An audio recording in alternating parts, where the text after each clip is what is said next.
Thank you for joining us. It is Friday night, December 9th, 2011. This is going to be another extended, very important edition of Infowars Nightly News. Lord Christopher Monckton, Mark Moreno are in Durban, South Africa, and they have told us, the interviews are coming up, that this is the most draconian UN genocidal operation, eugenics operation that they have ever seen. Those interviews are coming up. We also have a report on John Corzine. That's coming up. But I do want to talk about the gravity of what we face here. It is because of you, the viewers of Infowars.com and PrisonPlanet.tv, that we're even here. If it wasn't you out there who love liberty resonating with our message, we wouldn't be able to do what we do. If it wasn't for the crew in there and the work they do, we wouldn't be here. Every day I pinch myself at what's happening in our world, and I pinch myself again that I am at the very forefront with you in the fight against these tyrants. It is an incredible, incredible responsibility. Truth is stranger than fiction, and we're here right now. The fight against good and evil, it's real. Let's go ahead and get into the news this evening. First article, Obama administration launches major anti-terror propaganda offensive. And I was reading their actual press release today, and it says Al-Qaeda is no longer the threat. It's domestic groups and extremism, which is political speech. And in the manuals, if you don't like the Federal Reserve or carbon taxes, you are a terrorist. Protesting, left, right, whatever you are, a Native American group, a conservative, liberal, whatever it is, you're a terrorist. No, the government putting down stuff like this on paper is the terrorist. And you are the un-American trash. The same people that ship guns into Mexico to kill thousands and hundreds on our side of the border to blame the Second Amendment. You are convicted, you are admitted criminals. Period. People are like, well, I'll vote Republican. They're bought and paid for too. This political class, the two twin parties, the two-party dictatorship is a fraud. And reading that AP article and others today, it just blew me away how brazen it was. I mean, they are shifting gears for this whole police state grid on the American people.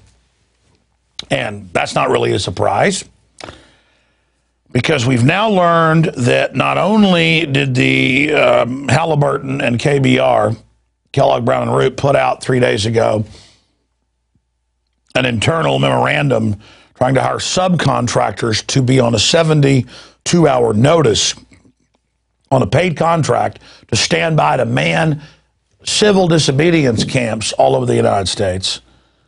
Now hiding in plain view, we have an Infowars.com article that links to the Business Insider article. Army post job for internment specialists following KBR call for FEMA camp subcontractors. Now, we've reported old calls for this. This is a new one specifically for the military to hire a bunch of state, county, and federal prison guards to man this situation. You can read the article at Business Insider and also at Infowars.com. Quote, every soldier that enlists in the Army chooses a military occupational specialty, MOS, writes Robert Johnson. Designed by a number and a letter and designated, the 31E MOS now includes advanced responsibilities, including command and control of prisoner of war and civilian internee camps. Civilian internee camps, which they passed a law last week, NDAA, saying the military can operate in America and indefinitely detain you and nobody knows where you went. Where'd Alex go? Where'd Marcos go? Where'd Bob go? Wes go? Where'd Rob go? Where'd John go? We don't know, just like in every other third world dictatorship, because a bunch of criminals took over and decided to rob everything, like Corzine. And if the military bends over for it, the police bend over for it, it means civil war. The bankers sit offshore and laugh and roast marshmallows on our flames. Let's just not show up for this party, okay? Let's be a little smarter than they think we are. Big story at Infowars.com. Huge story at Infowars.com. Let's get it out to everybody. Now, shifting gears into another Homeland Security police state action. Every 2 or 3 days, I see an article in the Wall Street Journal, the New York Times, or CNET News, 300 domain names, 5,000 domain names, 100 domain names. It's always different. grabbed. And they'll grab whole internet companies, tens of thousands of sites sometimes, and just grab all the servers because they found one downloaded song that was illegal or uncivil on a website. And here's the report. DHS shut down blog for a year on false pretenses. Homeland Security is seizing websites for copyright infringement with no evidence, no judge, no jury, no nothing. In a chilling illustration of how far the internet censorship has advanced, the Department of Homeland Security seized a popular music blog and shut down the website for a year on charges it now admits were completely false. Turns out there were 4 songs on this website being visited over a million times a day of alternative grassroots music, hip-hop, rock and roll, country. And the site's listed on our article. And the DOJ now admits this. And big record companies got mad that alternative groups were able to put their music out and make it popular. So they just said, doesn't matter if they have signed contracts with 4 of our sub-labels for 4 songs, which it turned out they had agreements to play it. They just seized it for a year, bankrupted them. That's big music industry keeping a stranglehold on all this other music you're never going to get to hear because they make sure you don't. If Elvis came along today or Led Zeppelin, you'd never hear them. That's why music's so cruddy. They go with what a few companies want, and that's it. It's another dark age, just like they're shutting down power plants, just like they're shutting down new engine factories and new technology companies. It's called disruptive technology. I have a family member who develops new drugs, and they came up with an ancient medicinal that totally clots blood flow and cuts, and they were told, this is a disruptive technology. We're not going to let this come to market. That's what we deal with here. Whether it's music, technology, art, doesn't matter. Only the insiders and their dirtbag kids and people get to have stuff seen by the public. Just like it was in Soviet Russia or Nazi Germany. You didn't get to have your play go out to the public or your music go out unless your wife got down and performed fellatio on the Nazi officer over that, or the Soviet officer. And that's the opposite of freedom, and that's what I declare war on here today. A bunch of control freak bastards controlling our lives. I'm sorry, it's a family show, but that's what they are. They are not from humanity. They were born of corruption, not of this species, and I'm sick of them. Bunch of control freaks. So there's that article. Continuing, House Republicans look to strip the TSA screeners of their officer title, which is finally a move in the right direction. You know, the FBI can't go to a park and randomly grab your wife's genitals or your son's genitals or your genitals.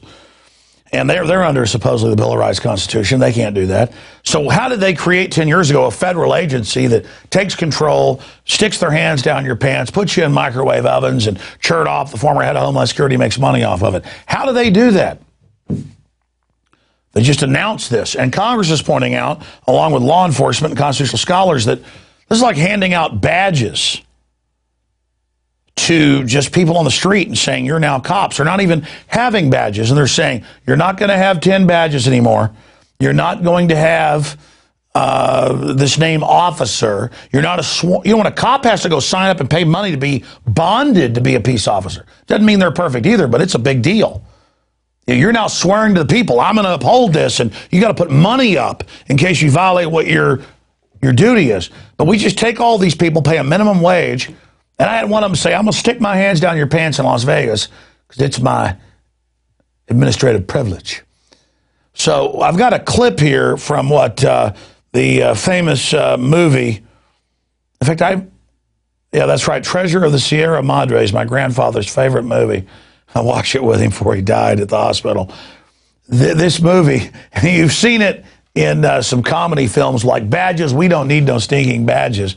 But here it is from the original film where they're talking about, hey, badges, we don't need no stinking badges. Well, the TSA, they've got badges, but they were just given to them. No training, no nothing. They just trample over everyone. Yeah, it's the Treasure of the Sierra Madres, famous film, of course. In fact, I'm having a senile moment. Who's the guy in the Maltese Falcon? Humphrey Bogart's in it. Let's go ahead and go to this clip of the TSA, because I guarantee you, after they strip them of the officer name and the badge and the bonded officer of the state court or the federal court, they're just going to say, You know, used to you had to have military officers commissioned by Congress because they wouldn't trust the president to appoint his own military people. Why? Because the president could become a dictator. Separation of powers. Now it's just, I'll hand out badges to everybody. Let them strip search Granny over and over again. Let's go to this Humphrey Bogart film. Here it is. Está echadita. Oiga, señor, we are federales. You know, the mountain police. If you're the police, where are your badges? Badges? We ain't got no badges. We don't need no badges. I don't have to show you any stinking badges. Better not come any closer. Same thing with the TSA. Listen, I'm going to stick my hands down your 5-year-old daughter's pants and grab her genitalia. Miss USA, we're going to grab her vagina as well. It's freedom. It's stopping Al-Qaeda. This old lady here on an oxygen tank, we're going to strip her down, keeping you safe. Everything's fine. We got a microwave oven here that doesn't even protect you, but it's all right. We're going to do it. This is what's going on in this country. So people are waking up to the fact that their stinking badges are made up. Now, continuing and moving right along, Bush press secretary calls Ron Paul nuts following 911 Glee comments. And Ron Paul basically came out to Ari Fleischer. You know, he made the point that Bush was gleeful, and it's been confirmed they wanted to attack Iraq within minutes of 9/11 and blame all these enemies and take domestic rights, and that there have been reports that Bush and Cheney were happy about it. Marvin Bush gave a speech admitting it. We filmed in Austin. So all of this has gone on, and Ron Paul comes out and says, think of what happened after 9/11. The minute before there was any assessment, there was a glee administration because now we can invade Iraq, and so the war drums beat, Paul said. That's exactly what they're doing now with Iran. See, it's the idea of people that have products and ideas who want to be friends with everybody and engage in commerce versus those that just want to attack everybody. And the American ideal of George Washington is be friends with everybody unless they attack you. Well, the globalists just attack themselves and then say a foreign enemy did it. So there's that report. And the clown is Ari Fleischer, working for known war criminals on record. Continuing, Ron Paul dominates favorable Twitter election coverage. We've got a report on that. He overall, if you scan Twitter, is the overall positive person. He's won all the major straw polls.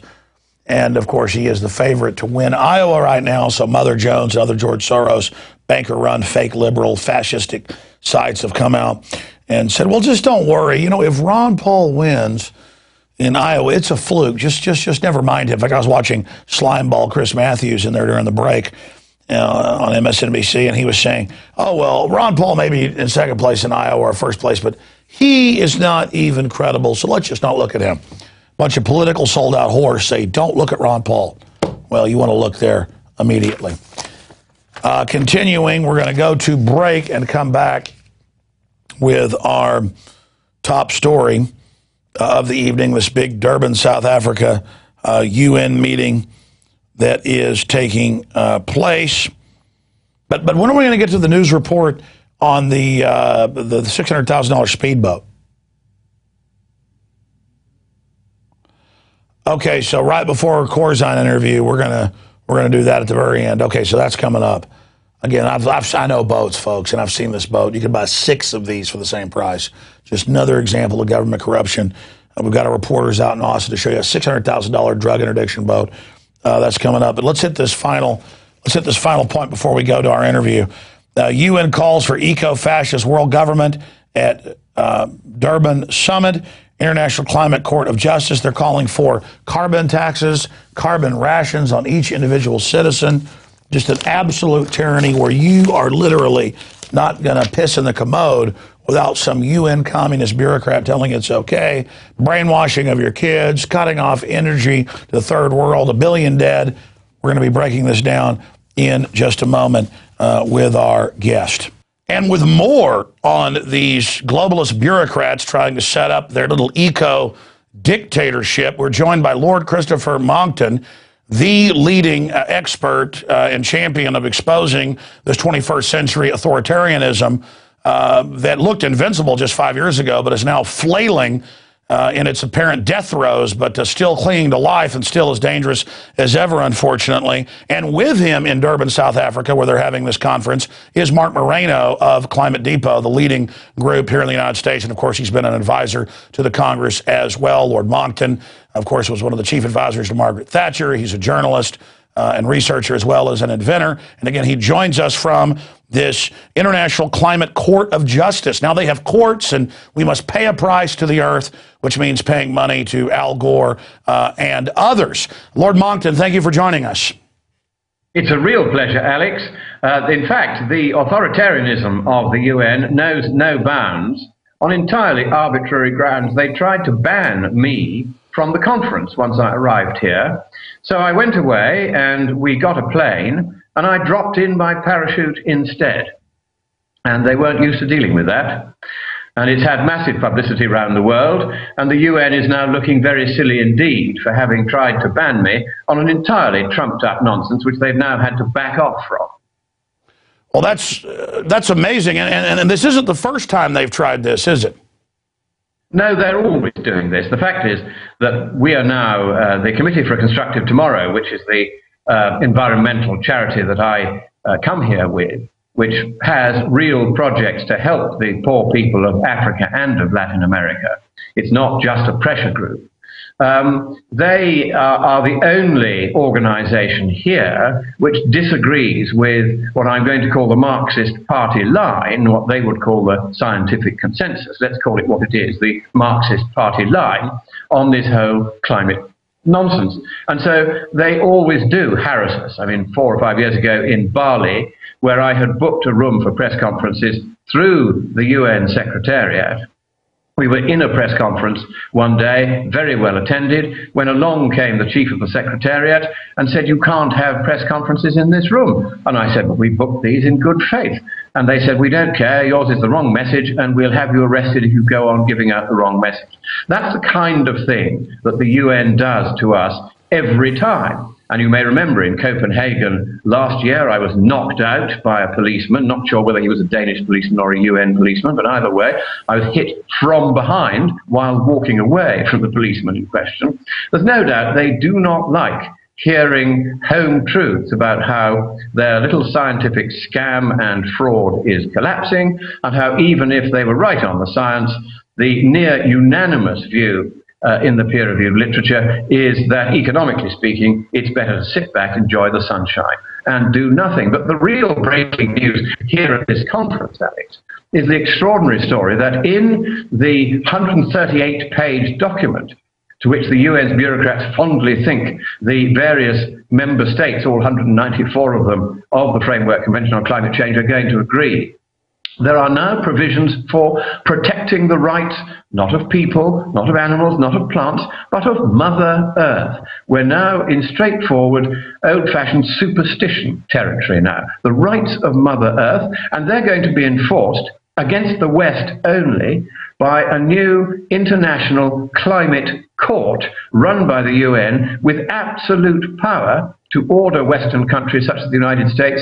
to hand over money and to run their economies and their environments in whatever way the so-called court is. Sir, I want to go through this as you join us from South Africa, but just 2 or 3 months ago, the UN said we want green helmets that will invade your country. So now the UN and NATO will put some rebels in and then claim that they're a democratic group, and NATO bombards and calls it peace, and the peace president gets behind it, Obama. And they're talking about another peace prize because how great these so-called peace wars are. And so I've also seen cases where these UN carbon credits, as you know, in South America, Central America, and Africa, mainstream, even New York Times admits that they come in and kill the locals to take their property to then plant trees on it to save the earth. I mean, isn't this just a new excuse for select globalist corporate colonialism to invade and take over land, but also then shut down real free market companies, as we see power plants being shut down now all over the U.S., and they're now admitting, okay, your prices are going up? That's right. Let's try and deal with the business of invading people's villages and moving out or killing the villagers. This has happened not that far from here in Uganda, where large areas of land were cleared so that the government of Uganda could claim, quite falsely, that the land was being used as what is called a carbon sink. And all of this is the kind of nonsensical, topsy-turvy, false accounting that leads to these ghastly actions where goons from governments and from the UN go in and shoot people who are on land that they want to take over and turn into a so-called carbon sink. This is becoming rather frightening, Alex. As you know, I often have to calm you down and say, no, it's not as bad as all that. Fact is that this UN conference has gone far, far further than any other in what is essentially a sustained, malevolent attack on the Free West. The entire agreement is framed so that there is no question of democratic election of this world government that they're so rapidly establishing. The 1,000 new bureaucracies that were created at Cancun are now all beavering away to undermine the West like termite ants. All of this is going on, and the most extreme document I've ever read is this latest one with its criminal court, with its rights of Mother Earth, with the right of small island states to survive the rising sea level, which, incidentally, Alex, has been rising at a dizzying rate equivalent to 2 inches per century over each of the last 8 years, according to the latest satellite. So that's not going to give them much problem, is it? So all of this fiction and all of this fraud is now being encapsulated in one giant document, which now says they, in effect, want to make the world colder by 2 Celsius degrees, which is 3 Fahrenheit degrees. It's quite a big drop. You're getting kind of on for a third of the way back to the last ice age if you do that. That would kill hundreds of millions, but that's what the lunatics, and that's the only word I can think of to describe them, the lunatics here, are arguing for. They're arguing that carbon dioxide concentration should now be cut back to effectively not much more than 200 parts per million. And that is the point at which plants and trees die because they don't have enough carbon dioxide. Let me stop you there. Let me stop you there because it's quite extraordinary. I mean, this is incredible.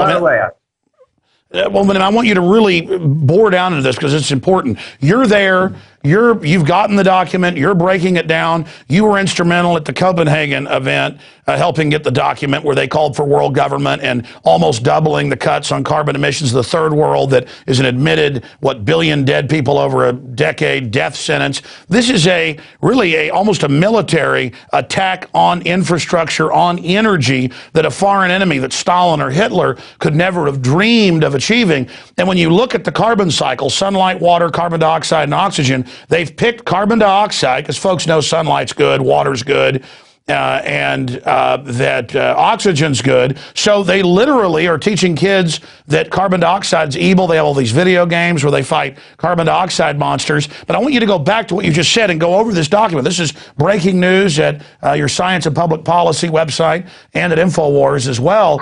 But and you guys are there in South Africa covering this, where they're openly saying they've said geoengineer things if need be, because I know the world's already in a very low carbon dioxide rate from what it's been in past millennia, and actually cut it. I mean, these people, it's like a science fiction movie, like they're demons from hell or something. What they are, Alex, is certifiably insane. There's really no other way of describing it. To want to make the planet 2 degrees cooler, which is effectively what their target now means. To want to take the level of carbon dioxide in the atmosphere down to the point where trees and plants will die. To do these things and to say that Western emissions of carbon dioxide must begin to decline immediately, and we must cut by, get this, more than 100% by 2050. So there'll be no coal-fired power stations, no automobiles, no oil-fired power stations, no gas-fired power stations, no industry, no hospitals. We will be straight back to the Stone Age, Alex, if they get away with this nonsense, and without even the right to light a carbon-emitting fire in our caves. And if we misbehave, the International Climate Court will be there to order the troops in to make sure that we shut down our industries as just as fast and as completely as this latest draft requires. Now, here is the really odd thing about this, Alex. I'm not making this stuff up. You may think this is so extreme that Monckton must have finally flipped his top and gone completely mad or banged his head on landing off his parachute. But no, I haven't. All of this is actually in the document that I got from the UN's Documentation Center, and it was available, provided you knew to ask for it, to any journalist who wanted a copy of it. Not one of them, anywhere in the world, as far as I know, has reported the details that you'll find at scienceandpublicpolicy.org, at climatedepot.org, on your website, Infowars.com. We are the few people that are telling the world what is in this document. Now, there's no incentive to me to make this stuff up, because if I did, people would look at the document and say, oh no, it's just all fiction, he's just making it up. All of this is actually there. It is plainly of interest to the peoples of the West, so that readers of the Times of London, the Times of New York, etc., would surely be intrigued to know this stuff. And yet, and here's the really sinister thing, not a word of any of this is appearing in print. Why do you think that is, Alex? Because I can't work it out. Well, this is what's happened. You got the secret Copenhagen text and torpedoed it. You helped publicize the emails that got leaked. And we've had several climate gates since then. I think it's fleeing forward. Instead of trying to get the incremental power grab, they see, and they've got national and international polls, as you know, coming out, that it's flipped completely. In some cases, higher than 80% know it's pure bull. People have now discovered... they've now discovered that China makes no cuts, India, Mexico, 100 plus other third world countries. We all make cuts in the West. They know it's a death sentence to our industry, and they know insiders like General Electric that are on the President's Council, the same in your country, are exempt. So they know what it is, a mafia power grab. These people aren't even well-meaning socialists at the end of the day. These are cold-blooded mafia people. So I think you've answered your own question. They're operating by stealth now and going for it all. I mean, is that what you're seeing, or is that what your gut is? I mean, what's the sense of them this time as they lash out and try to ban you from the conference? I mean, are they showing even more fear of you and Mark Moreno than they normally do? They are absolutely terrified. I went to see Negumi Endo, who is the UN official that sent me an email arbitrarily saying, you've been banned. She didn't even say why I'd been banned. She just said, we hope you will accept that this ban was appropriate, without telling us why it was we'd been banned. It turned out that I'd been banned because, she said, I had been operating a video camera, which I hadn't been operating, and that I had been failing to obey instructions of UN officials when no UN official had given any instruction either to me or in my hearing. Likewise, they said I was harassing people, when in fact, in the end, when I said this is an outrage and I will have to go to court unless you at least withdraw that one, they backed off and said, okay, the allegation of harassment didn't have substance and wasn't pursued. The fact was the entire thing was simply made up because they knew that if I got into that conference, which of course eventually I did by threatening to go to the court of KwaZulu-Natal, the High Court, and get an order telling the UN to behave because they hadn't complied even with the most elementary principles of natural justice. They backed off pretty quick when I threatened to do that. So I got in, got this document, and wrote it up and got it out. And they were trying very, very hard to stop me because they knew that if anybody was going to expose this scam for exactly what it is, it was probably going to be somebody like me. But yet again, they have failed. And I can tell you this, Alex, it's rather like a funeral parlor in the conference this year. At Copenhagen, there were 30,000 people. At the Cancun conference, probably 20 to 25,000. Now, I think there were about 10,000 there. The UN is claiming 15,000 were registered, but in fact, quite a lot of them didn't even bother to turn up. This whole process is collapsing. As it collapses, what we're seeing with these extremist documents is the UN desperately trying to keep the process going by adding new and absurd commitments, such as to go back halfway towards the last ice age and to reduce carbon dioxide concentrations to the point where trees and plants begin to die. These extreme measures are simply, they're the death throes of this process. That's really what it is. Well, in closing, sure. Yeah, they've become so entirely detached from any form of rationality or reality that they no longer understand how malevolent, how unpleasant, how anti-democratic, how anti-Western, and how downright unfair to the people and other creatures of this planet all of these measures that they propose would be. They have lost the plot, and I think the only thing we can do now, Alex, is to say that the UN and the UN Framework Convention on Climate Change must be closed down immediately, and all of the bureaucrats, the thousands and tens of thousands of bureaucrats, hundreds of thousands, and probably millions by now, living off the world's taxpayers, must all be kicked out and told to go and get a proper job. Absolutely. In closing, though, how do you expect them now to regroup and counterstrike? You predicted them with all these new fear-mongering announcements. Now they've had all these other climate gates, countless ones, frauds, confirmation of the previous frauds.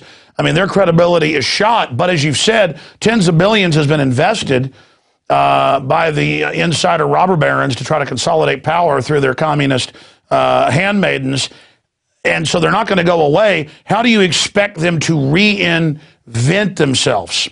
Alex, that's a very good question about how they're going to try to keep this process going now that it's died on its feet here at Durban.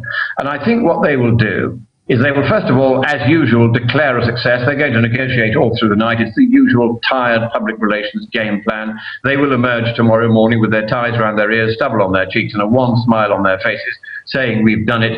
But all they will do this time is simply have what they did at Bali, which is another so-called roadmap, which is a way of kicking bureaucratic procedures into the long grass for a few years, from which I think this time it will never emerge again. But they have a backup plan, which is the Rio Earth Summit, which is the 20th anniversary of the 1992 Rio Earth Summit. And this time I think they're going to try and put forward a binding treaty on biodiversity, which sounds all terribly gooey and friendly.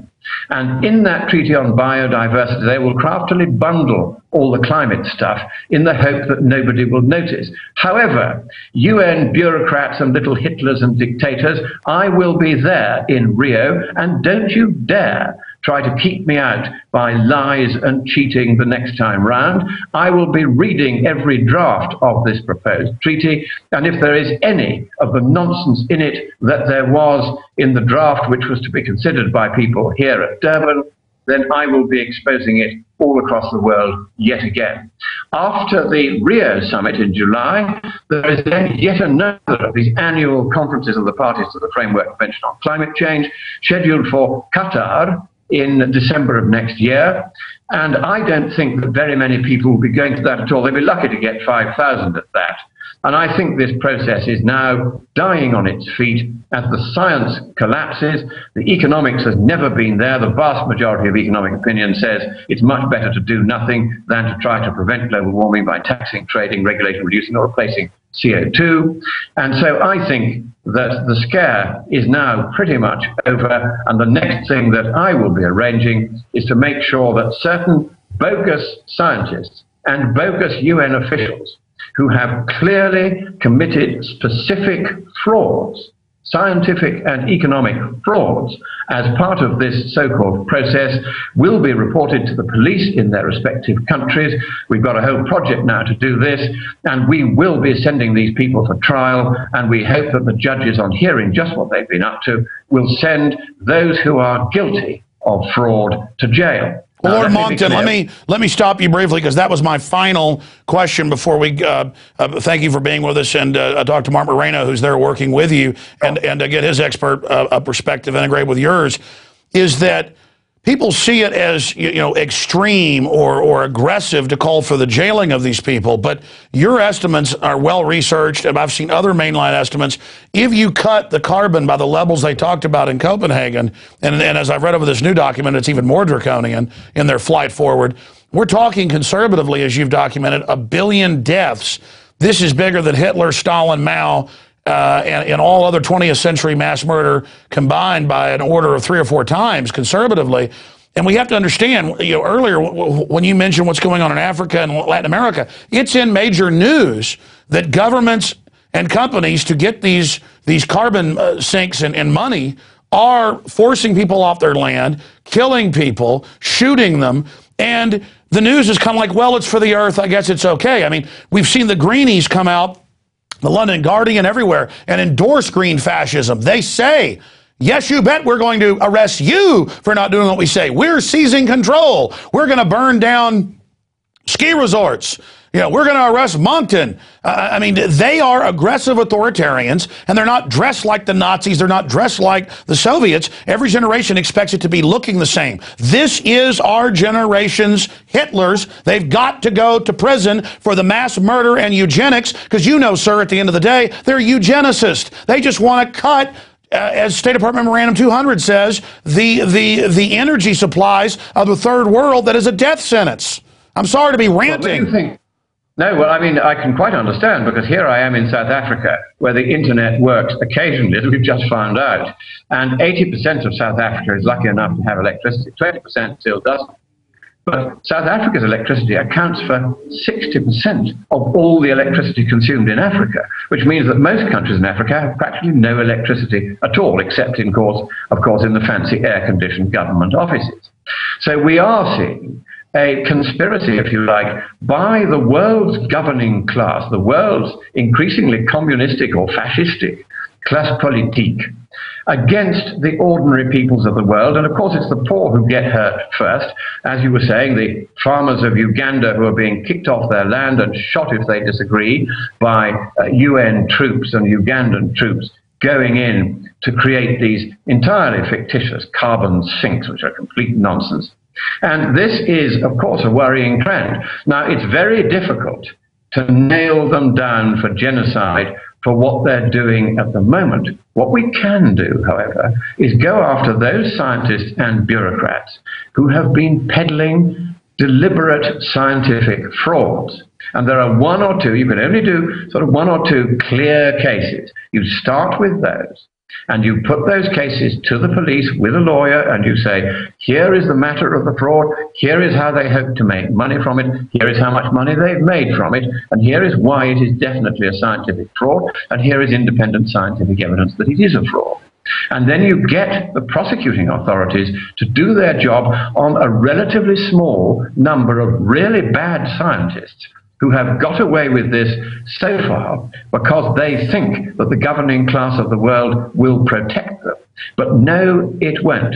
Once we pin down the few clearest frauds and report the various people in various countries that have perpetrated these frauds, it'll fall like dominoes. Once their collars start to be felt, just a couple of senior ones, they will immediately back off, and this entire process will collapse. And having seen the horror, and I mean the horror, and the genocidal destruction which this agreement that they're being asked to sign here would entail, then it is absolutely now necessary, for the sake of the life of humanity, that this process be stopped at once. And that's why we're thinking we now have to say, no more, Mr. Nice Guy. If you are a scientist that has committed a fraud for the sake of getting more funding for yourself or your university, or for the sake of going along with this scam because it gives you status and position which you wouldn't otherwise have, we are watching, we are gathering the evidence, and we will see you prosecuted. And if you are guilty of fraud, then we will see you go to jail. And in the UK, the minimum sentence for the kind of fraud that's being perpetrated here is at least 10 years imprisonment without the chance of parole. Absolutely. And look, they're guaranteed to end up going to prison someday, because if they keep carrying out their plans, the crimes will be so great, history shows they'll be resisted, and then it won't be prison. They're going to be facing something even more than that. I mean, these people are true eugenicists, green Nazis, anti-human scum. And Lord Monckton, we really appreciate your tireless effort crisscrossing the world, in your great calling to stand up against these people. Thank you for talking to us, and we look forward to talking to you in the future. Thank you for breaking this electronic Berlin Wall of media blackout that's happening in the West, and we look forward to talking. That's a wonderful description, Alex. Electronic Berlin Wall. That is exactly what it is. These Marxist journalists who have captured one by one the newspapers and electronic media of the West are now deliberately ganging together to throttle the West that nurtured them and destroy the lives of our people and the hopes of our industries and the future of our nations. And we must, as you rightly say, fight and fight and fight again to save the rationality and reason and cheerful chaos of the free market and the prosperity of the West and the democracy, which we have until now been fortunate to be able to take for granted. So God bless you, Alex. I'm going to hand you over now to Mark Morano. Thank you so much, Lord Moncton. Wow, it is good to know that those guys are over there fighting, because we wouldn't even have this information if they didn't go to every one of these conferences and be basically poked and prodded and abused by the miscreant security forces of these people. Again, they're there in the same conference room. Mark Morano is now coming over via the wonders of the internet and joining us via Skype from Durban, South Africa, to give us a breakdown from his perspective on exactly what's happening there. But again, this is a news blackout on this, the most draconian. You can read it at Infowars.com, ClimateDepot.com, scienceandpublicpolicy.org, the document that reads like something out of a science fiction movie if you wanted to seize total control. And now for a quick interview with Mark Morano as well. I know it's late at night over there, Mark. Thank you for joining us, and thank you for breaking this blackout, this electronic Berlin Wall. Thank you. So you're back in the nest of authoritarian control freaks. What's it like? Well, as Maxwell Smart used to say, we're living in danger every minute. We're being blacked out, threatened by security, threatened to be thrown out, threatened violence, but we're loving every minute of it. This has been a situation where we go around in the media room, Lord Moncton and I, and almost to the mainstream media of the West is not interested. They look at us as though we're some kind of aliens. Our simple pitch is we're global warming skeptics that are at this conference, and we're here to condemn it. Would you like some balance in your reporting? All the mainstream media is not interested, but the developing world's media is interested. And I'm talking about Chinese media, South African media, Indian media, and some other African media we did. It's amazing how the developing world is so receptive to this message. In fact, we're on the front page of the South African newspaper. Wow. The only climate skeptics at this conference. So they get it. But the other media, we had a press conference on Wednesday where I released the Climate Depot A to Z report. And I literally, from every letter of the alphabet, their claims not only are failing to materialize, the evidence is going the opposite direction. We were heckled by UK Guardian reporters. We were heckled by UN delegates. We were heckled by Greenpeace, who planted them in there. The UN made us start the press conference late, and they stopped us, cutting our time short. They did not want us there, but we persevered. We made our presentation, the 61-page report, to the United Nations, and I told reporters there that this is now the level of medieval witchcraft.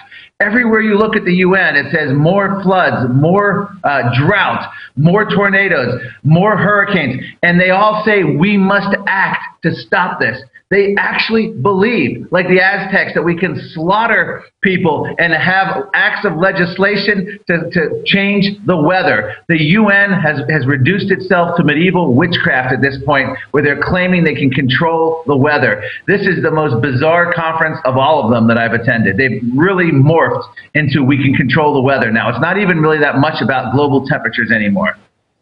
Well, yeah, they teach school children there shouldn't even be seasons now, and they cry whenever they see housing developments. I have family this has happened to. They say they're murdering the bunny rabbits. I mean, it's incredible brainwashing. Now, I was talking to Lord Moncton, obviously, a few minutes ago, who's there with you, and he was describing this as violent death throes. Do you concur with that analysis? And what's the overall spirit of these people? Yeah, I mean, I've been to pretty much every conference since the Earth Summit in 2002, and then they've always picked exotic locations, even Bali, Indonesia, and South America. And this is by far the conference with the least amount of energy, the least amount of interest, and a total of boredom has set in, because everyone knew going into this that there was going to be no world leaders here. President Obama didn't come. There were no Hollywood celebrities. Angelina Jolie, Leonardo DiCaprio, Harrison Ford, even Al Gore were all supposed to be here, and none of them showed up. And this is just, it's in the death throes. And I think what's happening now is a retooling of this entire environmental thrust.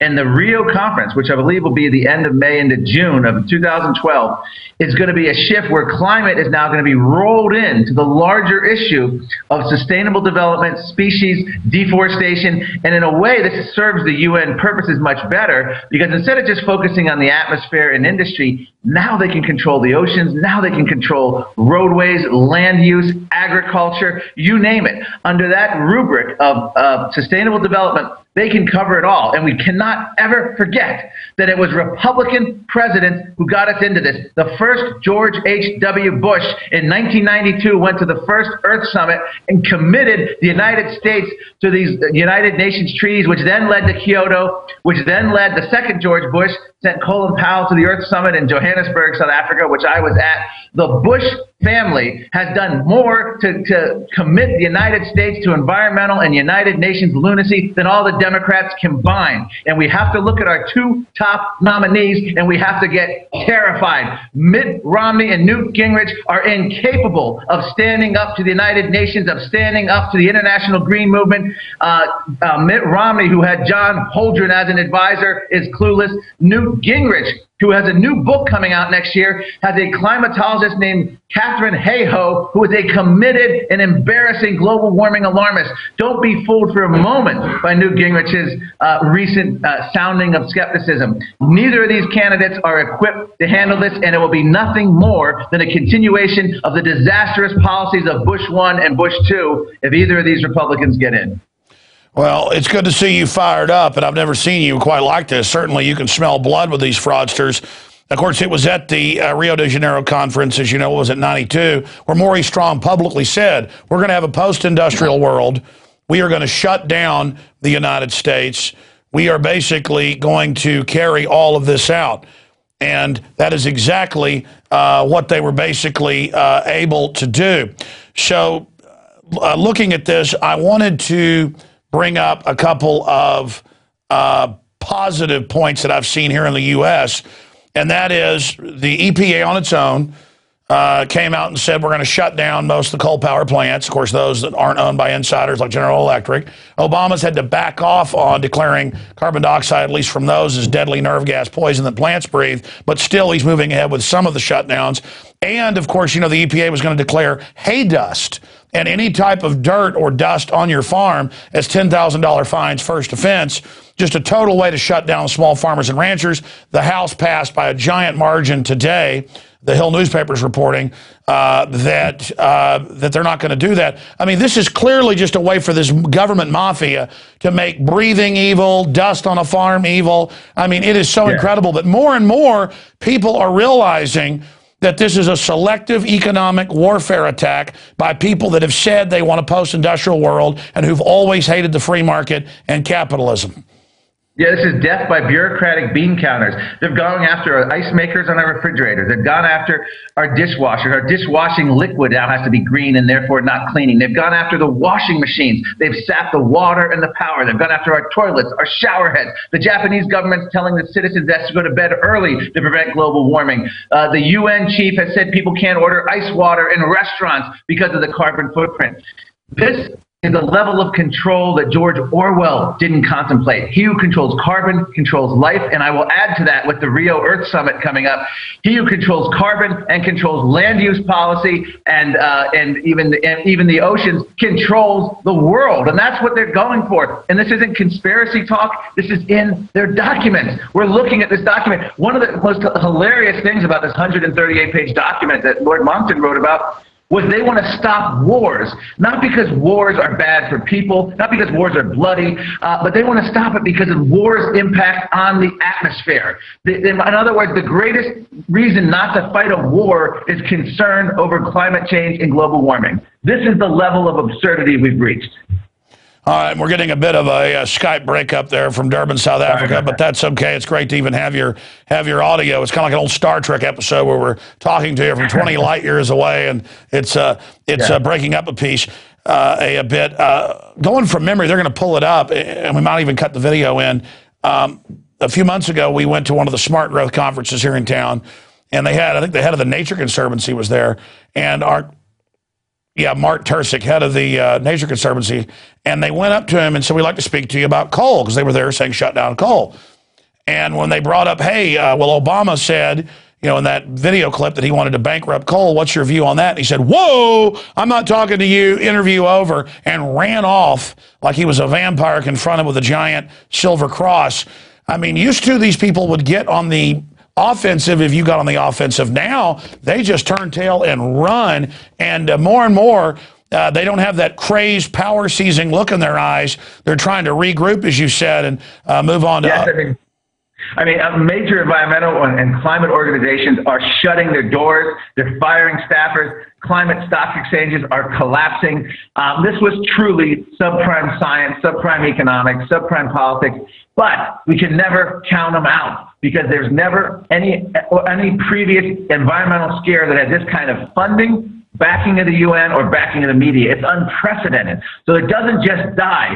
And the head of the UN, Rajendra Pachauri, of the climate panel, is on record as saying global warming is but a symptom of a larger problem. And that larger problem is sustainable development and species extinction. They're already on record as doing the great shift. So I think what's going to happen is they're going to regroup. Climate's not going to go away, but it's going to be part of a larger picture where they're going to go after every conceivable way that human beings interact. And as the former co-founder of Greenpeace, Patrick Morris, said, the modern environmental movement today is the most anti-human agenda that we have. We have, at the UN conference, they had torches, solar torches they were trying to peddle for sub-Saharan Africa. People living in huts made of dung aren't offered coal-fired power plants, which Obama and other environmentalists prevent, but they're offered solar panels, solar torches to read by at night. This is the perverse way, and there are actually people like Governor Brown in California who believe the developing world can't develop. The environmentalists tell them they can't have what we have. Darn, they missed it, but we've already raped the earth, and they can't rape it either. They can't make Well, look, you've been studying this as long as I have, but I've read all their literature. We've got hundreds of their books that I've read, Aaron Dykes has read here in our office in the last decade. I've made films on it. The lower level people mean well or useful idiots like supporters of Lenin and Stalin or Hitler. But at the higher levels, they say, look, there are too many people. We're going to get rid of these brown scum. Margaret Sanger said, we got to hire blacks as our front so we can kill these weeds. Well, we'll say we're liberal. We, the American Nazis, in their words, have to pose as liberal to get away with this and not let them know that. And that's what it is. It's a death sentence. At the higher levels, it's about, and they say it, blocking the third world from developing, which, by the way, actually makes people have less children, but they don't care. It's just about cold-bloodedly blocking their development. And so at the top, from my research, these are knowingly extremely virulent, racist people. Look at Obama, increasing the funding for abortions in Africa. These are very, very sick people. From your research, have you found parallels to that, or do you disagree? No, absolutely. In fact, Obama's science advisor, John Holdren, has actually said, first of all, cheap energy is one of the hazards of a free society. And secondly, and most shockingly, he's on record. We dug up old newspaper clippings in the early 1970s that aren't available on LexisNexis or Google. And that John Holdren was vociferously opposing the agricultural revolution of Norman Borlaug that brought agricultural and ended famine throughout Asia in the late 1960s, 1970s. John Holdren opposed it because he didn't want the earth to be able to sustain that many extra people. Here was a classic example. When confronted in life, you have a choice. John Holdren chose death. John Holdren chose anti-technology. Norman Borlaug went on to win the Nobel Prize. It was one of the most celebrated scientists of our age, a man who probably saved hundreds of millions of people from starvation. And he just died a few years ago. He was also a global warming skeptic.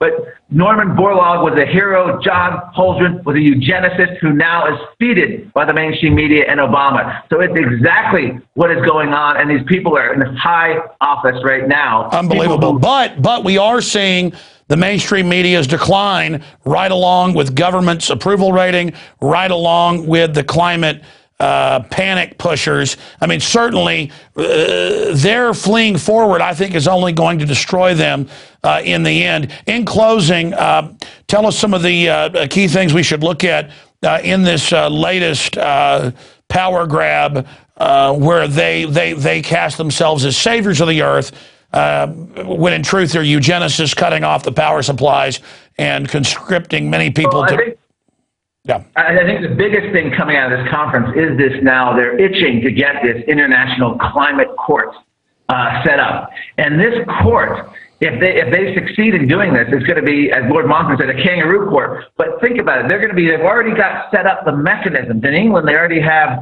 government officials monitoring employees. They're proposing carbon ration cards, your home energy use, your car mileage, your train travel, your airline travel. The German climate advisor, a man named Schulenhuber, wants a CO2 budget for every man, woman, and child on the planet from Beijing to Berlin. So all we have to do is the UN Climate Court will then monitor all these things. Nancy Pelosi went to China and said, we need a complete inventory on every aspect of our lives in order to fight global warming. Well, those inventories they're talking about, and they're doing this now, the EPA is trying to do with industry, carbon emissions. They're trying everything's got to be, we're seeing this in South Africa, some of the industries are actually giving them the rope to hang themselves with and doing voluntary reporting on their CO2 emissions. Oh, I know. People put these carbon indulgent stickers on their cars. I give Al Gore money. I'm allowed to drive. I'm loving. I'm good. I mean, they're just total useful idiots. And as this continues, Mark, it's just so frightening to see these criminals casting themselves as our saviors. But it's great to hear you reporting that the worm is certainly turning on these guys. People should go read your reports and read the document for themselves, because it just looks like they're going for everything right now in a desperate attempt. I look forward to speaking to you when you get back with your final reports sometime next week. Mark Moreno, thank you so much, and be safe, because these are some very wicked people. They are. Thank you very much, Alex. Enjoyed it. Thank you, and say bye to Lord Monckton for me. Okay, well, there goes Mark Moreno, a tireless fighter for freedom. You know, Stalin said, one man dies, it's a tragedy. 10,000 die, it's a statistic. And these globalist eugenics bureaucrats have already killed tens of millions, conservatively. And they know what they're doing, and I've been around them, I've talked to them. They're very sick people. They get off on the power of doing this to people. These are really unhappy, bad people who could care less about the environment. And I mean, they've got to be faced down. And again, it looked like there was no way to stop them. Their stonewall that they were invincible was there. But as people like Mark Moreno, Lord Monckton, and others exposed them, as we exposed them, as Tim Ball exposed them, Dr. Ball, the worm has turned and the pendulum's swinging back. And the problem is these people are going to metastasize. Just like the Eugenics Quarterly changed its name after Hitler here in the U.S., just like Planned Parenthood was pro-Nazi and changed their tactics later, they're going to change their spots, and we've got to be aware of it. Now we're going to go after this break to something special. We're going to talk to the Don of Obama criminal activity, his big economic advisor, the guy that holds $35,000 a plate dinners for him. We're going to talk to Don Corleone, John Corzine, straight ahead. You're not going to want to miss this. It's Infowars Nightly News. What's up with these sorry politicians? Lots of bark, but when it's showtime, whimpering like little shih tzus. You want big cuts. Ron Paul's been screaming it for years. Budget crisis? No problem. Got $1 trillion year one. That's trillion with a T. Department of Education? Gone. Interior, Energy, HUD, Commerce? Gone. Later, bureaucrats. That's how Ron Paul rolls. Want to drain the swamp? Ron Paul. Do it. I'm Ron Paul, and I approve this message. If you believe in this information and want to support its viral spread, go to the Infowars store at Infowars.com. We've got the new G.I. Joe Infowars t-shirts. We've got the incredible Pro Pure gravity-fed filters available at Infowars.com in the store. We've got a new DVD, Scientists Under Attack, the Don't Tread on Me flag. We've got all sorts of different bumper stickers to help spread the rebellion virally. It's all there. Wristbands, citizen rule books in every order. Order online at Infowars.com today. The water filters, the canteens, It's all there. Infowars.com.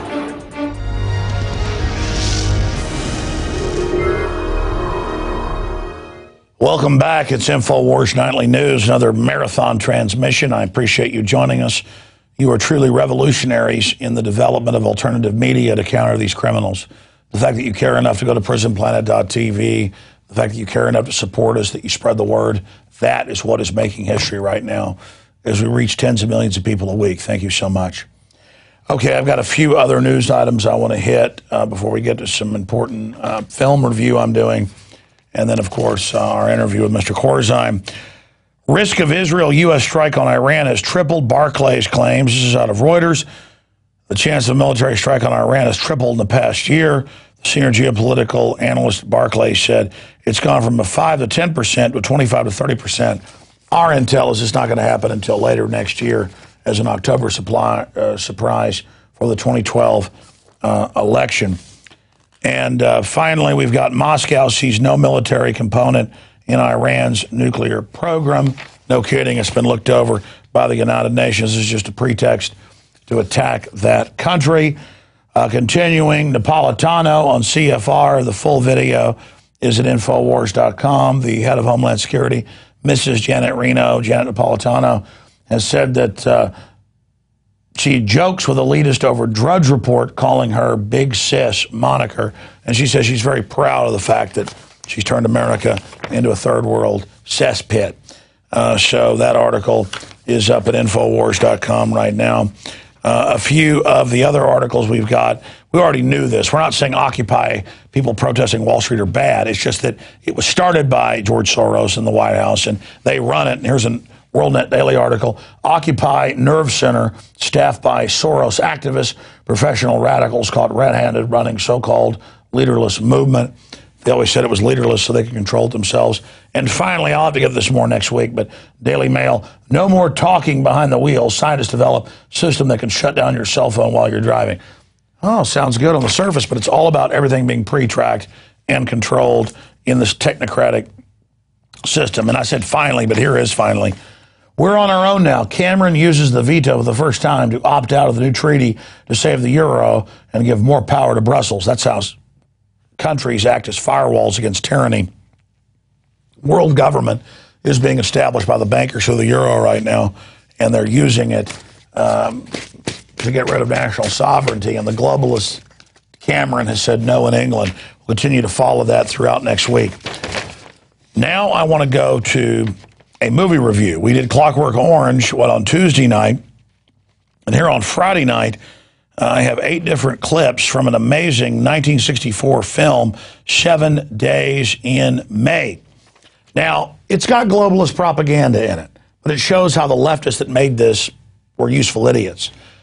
The evil general that wants to use the NAS, National Alert FEMA system, this was in 64 before that was set up, to take over, he has basically set up the military to use this emergency alert system as a pretext to take over. And he speaks out against the one worlders and the New World Order. So now the idea back then was, because this was true, some generals were going to do a coup against the New World Order communists and bankers. And so they were worried back then, so they used a Smedley Butler type 30 years after he did it. The Marine Corps officer in the fictitious film playing Smedley Butler, basically, to say no to martial law and warn the president. And so that's basically what Mr. Douglas does.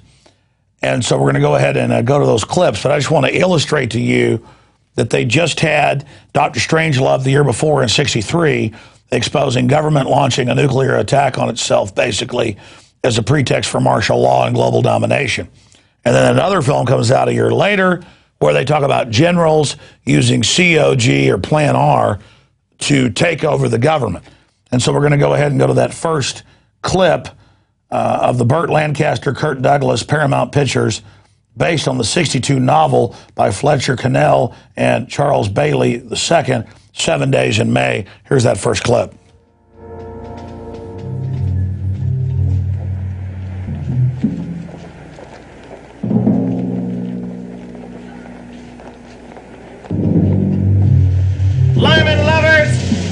So there's protesters in America. People are angry. Americans are fighting progressives, but the right winger wants to come save everybody. Of course, now it's the left coming in to supplant free speech.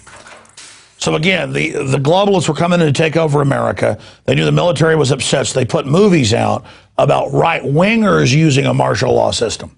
Right-wing, left-wing means nothing, but now, in common terms, they're actually implementing all of this, but now the left, in their own labels, is using this system against us. They become what they warned about. Let's go ahead and go to this clip of Gene Scott's speech, excerpts where they basically, well, I mean, the clip speaks for itself. Here it is. Perhaps patriotism is old-fashioned. Perhaps love of country is outdated. Perhaps even a minute degree of sentiment to one's motherland is to be considered passé. But God help us, and God help our country, if the cynics, the one-worlders, the intellectual dilettantes ever persuade us that these things have passed us by. Because, ladies and gentlemen, patriotism, loyalty, sentiment, they are the United States of America. So there you go. That's General Scott. I'm not a teleprompter reader. I call it Gene Scott. Another General Scott's speech excerpts. He talks about the threat of one-worlders. He's going to bring in martial law to stop the communist one-worlders.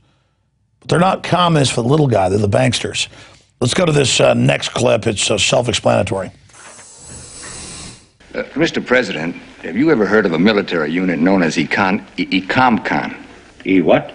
I'm sorry, ECOMCON. ECOMCON. This is Smedley Butler. What does it mean? The archetype warning them. Abbreviations. It could stand for Emergency Communications Control. Have you ever authorized the formation of any type of secret unit, regardless of its name, that has something to do with the preserving the security of things like television, telephone, or radio? No, I haven't. Henderson said an odd thing to me, sir, something that, well, I can't shake quite loose of. He said they were spending more time training for seizing than for preventing. You're suggesting what? Well, I'm not sure, Mr. President. Just some possibilities, what we call capabilities in military intelligence. I'm suggesting, Mr. President, there's a military plot to take over the government. This may occur sometime this coming Sunday. So you stand by the Constitution, Jakes? Never thought of it just like that, Mr. President, but well, that's what we've got, and I guess it's worked pretty well so far. I sure don't want to be the one to say we ought to change it. Neither do I. I remember what Harry Truman said one day, that inside this room, the buck stops. So again, it's the evil anti-New World Order people that want to overthrow the government using the COG media takeover arm that they'd set up to a certain extent then, but wasn't in place till the 70s. And then now that they've got it, they're saying domestic terrorist, free speech is evil. But that's how they sell it. And again, it's the archetype of the Marine Corps officer saying no. S. Smedley Butler, two-time Congressional Medal of Honor winner, he was approached during the 30s to make America basically a fascist country and take over. The point is, this has already happened through Homeland Security and the staged terror attacks of 9/11. Now they're just mopping up all the free speech centers and shutting down the final levels of freedom. Okay, let's go ahead with the presidential advisor telling the president that, hey, you know, what's wrong with the military training for this stuff? Forgive me, Mr. President. But it's flying troops to the big cities in an alert. That seems to me not only logical, but prudent. Obviously, if the Russians struck, we'd need disciplined troops in the metropolitan areas to keep order and prevent complete breakdown. And at 2:20 tomorrow afternoon, somebody will have thrown a switch at Mount Thunder. General James Scott will be on all 3 television networks, explain to the people of the United States why this particular crucifixion is an act of faith. Mr. President, what are you waiting for? Fire Scott. Close down Mount Thunder. Declare a state of martial law. Then where do I stand? And that's another good point. When different groups try to take over, then the answer is martial law, which is the same thing. So there's a great danger in revolution, and that's the point that's made there. A very sophisticated film. You can rent it on Netflix or buy it at the movie store. The point is you should see 7 Days in May. Continuing here with the clips, we had clip number 5 and number 6 here. Yeah, this is General Scott asked the Marine Corps commander if he'll go along with this or if he stands for the Constitution. And when the Marine Corps commander says, I stand for the Constitution, he says, then you take a vacation. That's basically how the system finds good and evil people. If you're good and they have you answer a questionnaire, they say, oh, you're a good person now. We're going to put you in supply or Antarctica. But if you're a corrupt globalist, then they actually bring you in to run operations. Here's that clip. This country's in trouble, Jiggs. Deep trouble. Now, there are 2 ways we can handle this. We can sit here on our duffs and ask for divine guidance, or we can watch Jiggs. What would your advice be? Well, sir, we're a nation of laws, of rules. We're military men, so we've taken an oath to uphold the Constitution. The democratic way. Yes, sir, the democratic way. You're right, Jiggs. You're absolutely right. You know, Jiggs, you've been working too hard on this damned alert. You look tired. Why don't you take the rest of the week off? Unbelievable. Let's continue here. This has always been a threat to our country, folks, and now we're up to the line here. It's really happening. It's not a movie. Here's another clip where the President of the United States confronts General Scott on establishing secret base without knowledge of the President, the budget office in Congress, Iran-Contra, all of that, the black sites, the torture sites around the world. And there's a succession of clips while they debate that. Here it is. You have used, without my authority, substantial sums from the Joint Chiefs Contingency Fund to establish a base and to train a special unit of troops whose purpose and even whose existence was kept secret from me, from responsible officials of the Bureau of the Budget, and members of the Congress. And the name of that unit? You know the unit. Its designation is ECOMCON. You accuse me of having lost their faith, and deliberately and criminally shut my ears to the national voice. I do. Where the hell have you heard that voice, General? In dark alleys? In secret places in the dead of night? How did that voice seep into a locked room full of conspirators? That's not where you hear the voice of the people, General, not in this republic. You want to defend the United States of America, then defend it with the tools it supplies you with, its Constitution. You ask for a mandate, General, from a ballot box. You don't steal it after midnight. And then there's a clip where a senator tries to get into the secret base and gets locked up and they get out. Here's a clip of that. Right now, the government of the United States is sitting on top of the Washington Monument, right on the very point, tipping right and left and ready to fall off and break up on a pavement. There are just a handful of men who can prevent that. And you're one of them. I'm going to tell you the damnedest story you ever heard. That's all for tonight, Sergeant. You're relieved. I'm taking the civilian in my custody.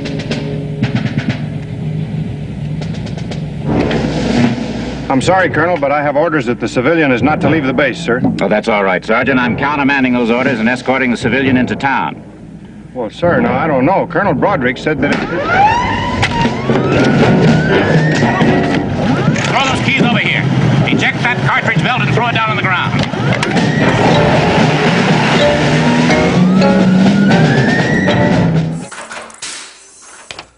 Do we have people today that blow the whistle on government corruption? Yeah, Pat Tillman did, and they killed him. Point is, we've got the same problems today, but people blew the whistle inside the ATF and the government shipping guns into Mexico to blame the Second Amendment. We'd be in a lot worse shape today if it wasn't for all those silent people that did their duty. I won't even call them heroes. This idea of doing the right thing, it's not heroic, okay? Doing the right thing is not heroic. It's self-preservation. It's common sense. It's a survival instinct.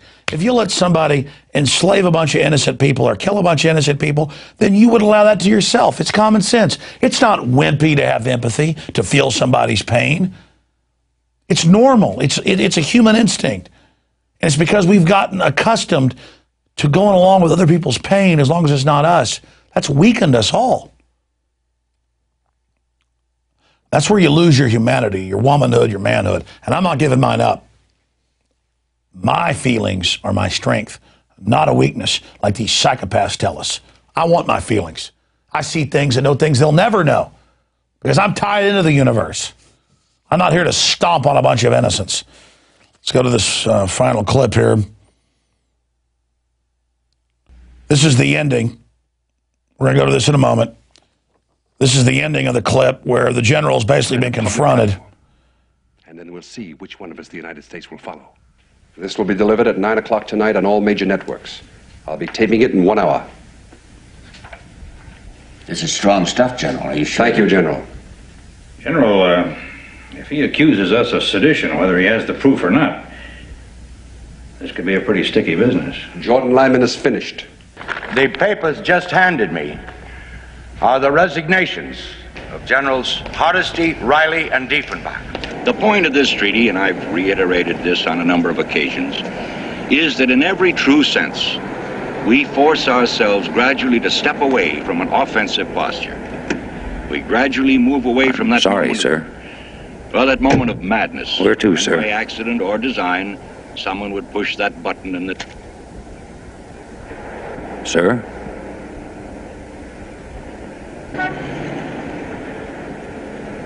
Take me home. So basically, it all ends with he tries to launch martial law. His own generals say no. The president confronts him. He backs off. The president goes public. But what do you do when the president's been bought off by the same interest? You know, this is a movie about the military saying no to the globalist takeover. They were worried about that then. That can be turned around today. Will our military follow the globalist takeover of the Bill of Rights and Constitution?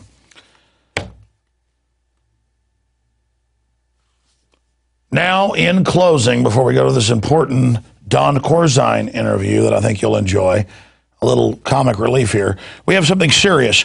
You know, I've done some breakdowns, and we have some video clips here of what LCRA here in Austin has bought and what other police boats in New York have bought. On average, they cost $50,000 to $100,000. That boat right there, which is a big, fancy hot rod, sucked off of taxpayers and countless tickets, costs $600,000 plus and hundreds of thousands a year to maintain. And so all the tough guys can ride around on it all day. Now they're going to have more of these police interceptor boats out harassing on the lake, fighting Al-Qaeda, who's led into our country. And so I just wanted to point out that they are bankrupting our nation with this, and it's going on everywhere in Homeland Security with your federal taxes. Did pay for this, and it's another boondoggle. Because I know boats, ladies and gentlemen, that's about a $100,000 boat, $600,000+. Here is Darren McBreen's report on that. We're here for the unveiling of the new DPS patrol vessel. It's a 34-foot shallow water interceptor, and it's going to begin patrolling the Rio Grande River and international lakes in 2012. My name is Steve McCrum, the Director of Texas Department of Public Safety. Can you describe what the boats are, how much they cost, who manufactured them? Well, the cost is a little under $600,000 to fully equip with all the law enforcement gear, the tactical equipment, as well as the optics on it and the weaponry. It was manufactured in Florida. These are the type of, not unlike what you'd see in tactical situations that the military would employ. And this is the first of 6 that we're acquiring. We are getting 5 additional. In fact, today marks the first day of standing up a maritime tactical unit within the Texas Department of Public Safety, and there will be, as I said, 5 additional ones. There'll be 6, and they'll be patrolling instead of the highways, they'll be patrolling the riverways. I expect that by summer we'll have them all up and running. They're all being built right now. There's two additional ones underway, and so we'll keep rolling them out as we get them and get the troops trained in tactical operations and also riverine operations. We used grant funds, discretionary grant funds that we had, and for Homeland Security, and we also used general revenue. The legislature, in fact, were directed that we use through a rider that we use some of those funds specifically for this purpose. After they had an opportunity to view some of our tactical operations on the border and some of our vulnerabilities and gaps. There are different grant programs, and there's a variety of them that can be used, and there are limitations in grant guidance, but this is clearly the way we purchase this will fall within the grant guidance. And how we use it, again, it's there to address the full spectrum of threats, whatever they are. Is there no end? 6 boats at $600,000 apiece, and that's a $100,000 boat, so they can harass you when you're on the lake. I mean, I won't even go on the lakes. You get harassed so much. I live in a country run by crooks where I'm treated like a criminal. And this guy means, well, everything. Oh, some will be at the border fighting drug shipments. Buddy, have you not read the news? The government ships in almost all the drugs. You guys are there just there to bust anybody that doesn't get the authorization. 8 federal agencies, state agencies involved in all of it. And I drove to work this morning and saw 5 state police cars giving people tickets for driving 5 miles over the speed limit while they let illegal aliens and everything else go. I mean, and let Corzine rip everybody off. It is truly unbelievable, and I, for one, have had enough of it. No, when we have people like John Corzine, the big White House financial advisor, the former head of Goldman Sachs, stealing billions of dollars and saying, I don't know where it went and I'm not going to discuss it, and Congress is like, okay, well, thank you. We've got a serious issue. So I thought we would talk to, the evil spirit that possesses John Corzine, Don Corleone, John Corzine, directly teleporting in from Hades, orbiting a deep space galactic nebula. And he joins us right now, top hat and all, to explain to us why he's doing what he's doing. Well, it's good to talk to you. I know you're proud of all of your looting and creative destruction, Mr. Corzine. It's good to have you here, Mr. Beelzebub or Corzine. Beelzebub, I know is the proper name. Thank you for joining us. Oh, it's incredible. All the people are going to throw out of their houses, and we've almost shut down all the industry, and only if you're a globalist insider will you be able to even operate and do business, and we're setting the precedent to steal everything. Oh, I didn't realize the interview was live right now, but it doesn't matter if I got caught saying that. Just like the ATF got caught shipping all those guns into Mexico and their own memos saying they blame it on the Second Amendment.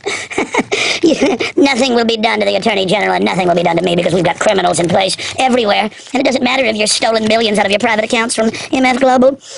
It's right under someone's nose. No one can stop us. Oh, but I'm a good person that cares. I don't know where the money is. I'm sorry. You wanted to interview me. I'm here now to be talked to by you. Wow, you give a new definition to the name Fast Talker. Look, nobody's buying you in Congress saying that you have no idea what went on and that you have no idea where the money went. So why don't you just go ahead and tell us where the money is? Oh, I spoke before the Honorable Congress, and I have $35,000 plate dinners with the Honorable Obama. And just like we got away with it, some people would say, but of course we didn't. We're doing God's work, as one of my counterparts said, the head of Goldman Sachs. Just like we were able to take 16 plus trillion and transfer it to our foreign subsidiaries, we're going to be able to do this as well. You think 1 billion, 2 billion, 3 billion of people's private segregated accounts of a company we took over is a big deal? It's nothing.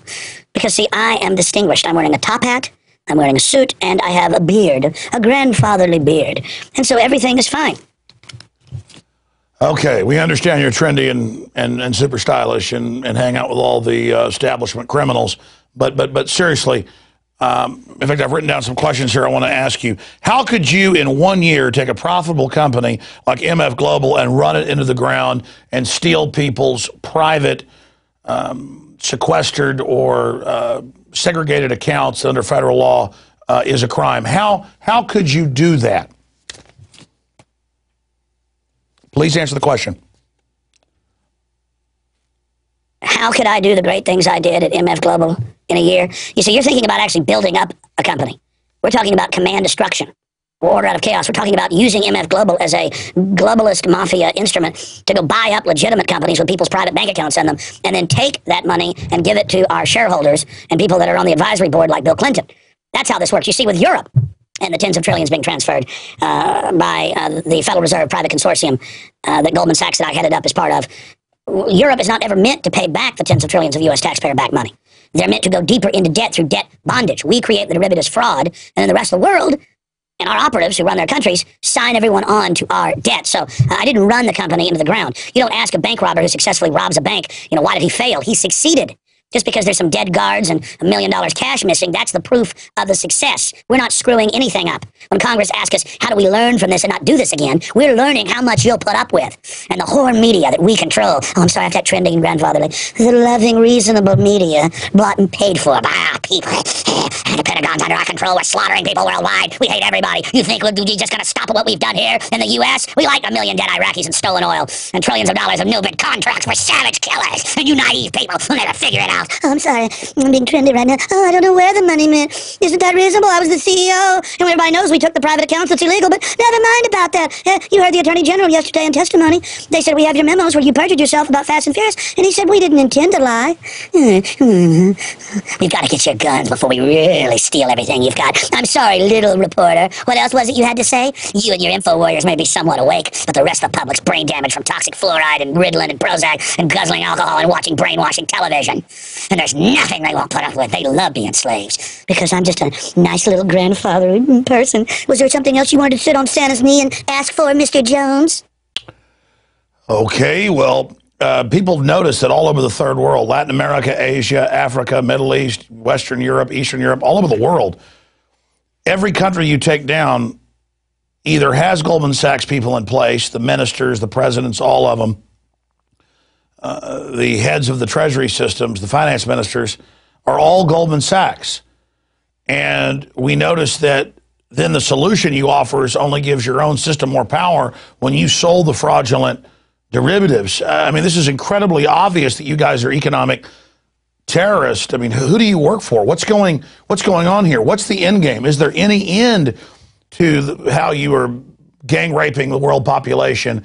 And I mean, I know your whore media worships you, but I mean, is there any end to their groveling to your criminal activity as they destroy their own future? How does Goldman Sachs help the world economy, you're asking? How do we get control of every nation and then implode them? That's called an economic takeover. For decades, we get our people into the prime ministerships, the presidencies, into the Department of Treasuries or Exchequer in Greece, Iceland, you name it, Australia, Germany, France, Italy. They're all Goldman Sachs alumni. You can have upwards of 70 people at a Bilderberg meeting of 130 that are Goldman Sachs. And we're kind of the Darth Vader to Emperor Palpatine that's J.P. Morgan Chase. And we go out and we do the thieving and the stealing and the imploding and we call it free market when we create trillions of fake derivatives and sell them to people and then have government bail it out with taxpayer money. That's called conservative. But of course, it doesn't matter if it's Bill Clinton who helped get rid of the laws that allowed us to do this, or George W. Bush or Obama. We buy them all. And while the public's debating liberal conservative, we are taking over everything. And that's the proof in survival of the fittest, social Darwinism. We have the power. We were able to do this, so it's our right to do it. Kind of like Hitler said, might makes right. If I can dominate you and take you over, and you don't stop me, well, then you deserve what's happened to you. Do you understand that, little worms? American people, people of the world, you're not going to do anything to stop us, because I am a nice old man. I'm trending. Okay, well, you certainly are craven and craved, and a mesmerized, brain-damaged population serving you. I can understand how you've become quite delusional, like Caligula or some of the Aztec kings.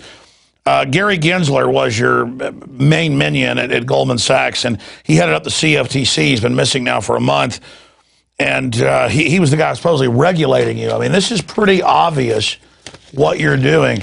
What's going on with you and Gary Gensler? What's going on with you? I mean, do you guys run everything? I mean, could you barbecue children on the White House lawn? Could you abuse elephants at Central Park? I mean, is there nothing you couldn't do? Is there anything you won't do to us? Land of the coward, home of the slave. Oh, great satanic goblin leader. Gary Gensler. Gary Gensler. Maybe, I don't like to be asked about this, maybe I should read a 40-page, and that's what it is, I've got a copy of it over here. Maybe I should read a 40-plus page opening statement so all the networks tune out. About growing up as a child, and how I'm just like everybody else. I'm just like everybody else, so you'll let down your guard. Gary Gensler was my right-hand man at Goldman Sachs, selling counties, cities, and private individuals and pensioners fraudulent paper that we knew was totally worthless, like in our Timberwolf emails where we called our customers dumb effers and, said we're selling them SH, you-know-what, IT. This is a family show. I know I better not say the full thing. Gary, the head of the CFTC, has disappeared the last few weeks. No one knows where he is, but the media's bought and paid for. No one will even point that out. Madoff was one of our people. He's a great guy. People got a little too much onto him. We've got to throw somebody to the wolves occasionally. And Gensler, my right-hand man from Goldman Sachs, runs the CFTC and allowed me to do all this. It's really been quite fabulous in the final equation. Well, this is our interview with the demon that possesses John Corzine. His voice is sped up because something about the machinery Chekhov was explaining to me causes a time distortion, so it's sped up. I'm not quite sure I understand that, but it has something to do with Einstein and what's happening there. But I wanted to show you, see this, some funny money. We bought this at a store today for, I think, like $3. And some of these are $1 bills, some are 5, some are 10s, some are 20, some are hundreds, some are thousands.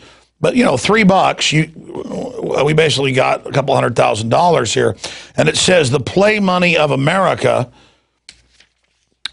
but it actually has as real, the same intrinsic value as this that says Federal Reserve note. And you can see where it says Federal Reserve note here up in the top left-hand corner, if we can zoom in on that. Until the Federal Reserve took over in 1913, it said United States note, and it was backed by silver and gold, and later they phased that out. Kennedy tried to reissue Lincoln greenbacks that had been issued. Of course, they assassinated him when he'd issued $5 billion. He was going to issue $40+ billion. But what is the difference between this funny money here that isn't legal tender and the fraud you issue? Because you weren't content to be able to control the issuance of this and buy up the world with it. You created tens of trillions, well, actually 1,000+ trillion total of fake derivatives. And of course, I know in Zimbabwe, they now have the world's biggest note from hyperinflation, $100 trillion. And I'll show the viewers a document cam shot of that. So what's the difference between this stuff I bought at the local costume shop when I was getting the beard you're wearing, and this Reserve Bank of Zimbabwe, $100 trillion, and this $100 bill that basically has about the same value as a $5 bill in the 1960s, or this deception dollar put out, showing the fiat currency and exposing the New World Order. What is the difference between all of these? Can you give me some rational answer in closing to how you guys have taken over government with all this fraudulent paper, and just because you wear suits and top hats, it's supposedly all okay? Our master plan is to destroy civilization and to have a post-industrial, neo-feudalistic serf system that Maurice Strong, the UN, Ted Turner, Prince Philip, Prince Charles, and others have openly called for. We're going to make you pay a lot more for a lot less. We're going to shut down most of your infrastructure. We're going to shut down your farms if there's any dust. Hay is listed as a pollutant, but all of our friends that were given total waivers. We are taking over everything in a cunning, white-collar fraud with armies of control freaks, socialists that are ignorant as the day is long and really believe they're going to get crumbs from our table, even as they witness us destroying the society. And we control the right-wingers as well, who will endorse any amount of blank checks to us and bailouts, calling it free market. We've got the whole thing figured out. That's the end game. World government, openly run by the bankers, openly run by Goldman Sachs, JP Morgan, Bank of America, Wells Fargo, and the Bank of England. That's what we've got set up. Even now, we criticize you for decades saying there'd be a world collapse engineered by megabanks and derivatives, offering a world government new corporate global bond, which is now being set up in Europe and will spread worldwide. We'll hold you financially captive and terrorize the hell out of you, and every solution we give you only brings you deeper into our bondage. And the media and CIA operatives like Anderson Cooper will sit up there and sell out their families and everyone else, and Fox News will play along, and all of them, until we've got total control and you're totally bankrupt, so the social workers can take control of your life, and so you're all dependent on us. That's the end game. That's where it is. Trampling and being trampled on. A society that's more cruel, more wicked beyond 1984. This is a world of psychopaths and control freaks and sickos and those that love ugliness and total crushing of innocence and destruction of beauty and genetic engineering and nuclear waste dumps. In the old years, people worried about radiation. We just have scientists raise the level and say it's safe. We're so psychopathic ourselves we live in higher radiation and don't care. It's part of being delusional and psychopathic and turned over to pure evil. It's about serving Satan, our master, bringing more destruction, more pain, more murder. And we'll see if you people rising up against us can stop us. You got that, little man, and that's why I came on your show. For all you and your listeners, your spirit of liberty is trash, and the New World Order run by pot-bellied scum like me is too powerful. We've got too many steroid heads that serve us in law enforcement who love destroying America, and there's nothing you can do to stop us. You got that, little man? You got that? I don't know where the money is. I have no idea. Who knows? We just print this garbage up and you'll sell out your own mother for it. We can issue total trillions of it. There's nothing you won't put up with. I'm done talking to you. I'm done talking to you. I'm done talking to you. There's nothing you can do to stop our New World Order. Just take some Prozac. Enjoy it. Enjoy the pain. And we're going to inoculate your children and brain damage them and triple the cancer and everything else. You got that? Good.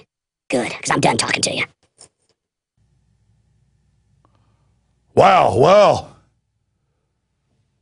I'm beginning to realize here that if you can't beat them, join them. I mean, this guy puts cancer viruses in the vaccines and fluoride in the water and radioactive isotopes. I mean, it's all confirmed.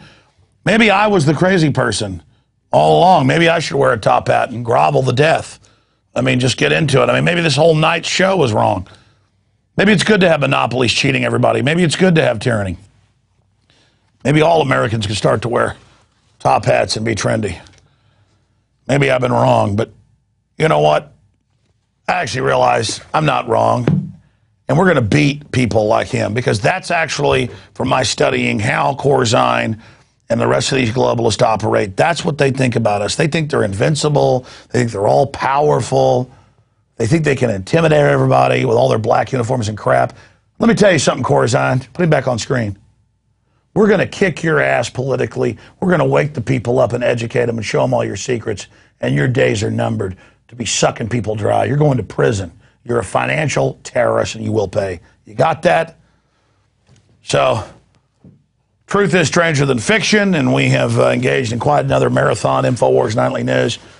We can't even hardly get out of here because we're so dedicated to freedom, and we love freedom. And so to all the tyrants, they need to understand we're never backing off. We're never giving up. Because the spirit of liberty beats in all your hearts. We're going to beat these control freaks. They think they can arrogantly sit out there and talk about how they steal billions of people's private bank accounts and brokerage accounts and not get in trouble. They're testing you right now. And that's why, doing this little piece, I threw it in your face, just what they think about you. Let's get serious and realize these bullies aren't going to back off. It's time we stomp their ass on the ground politically and in the info war. Great job of the crew. Lord willing, we'll see you back Sunday, 4 to 6 p.m. for the syndicated radio show, and Monday for the radio show, and then back here Monday night for Infowars Nightly News. We're the hardest working people in the media, period. Not just the patriot media, not just the real media, because we understand we're at a historical crossroads. See you tomorrow night. See you Sunday. See you Monday. God bless.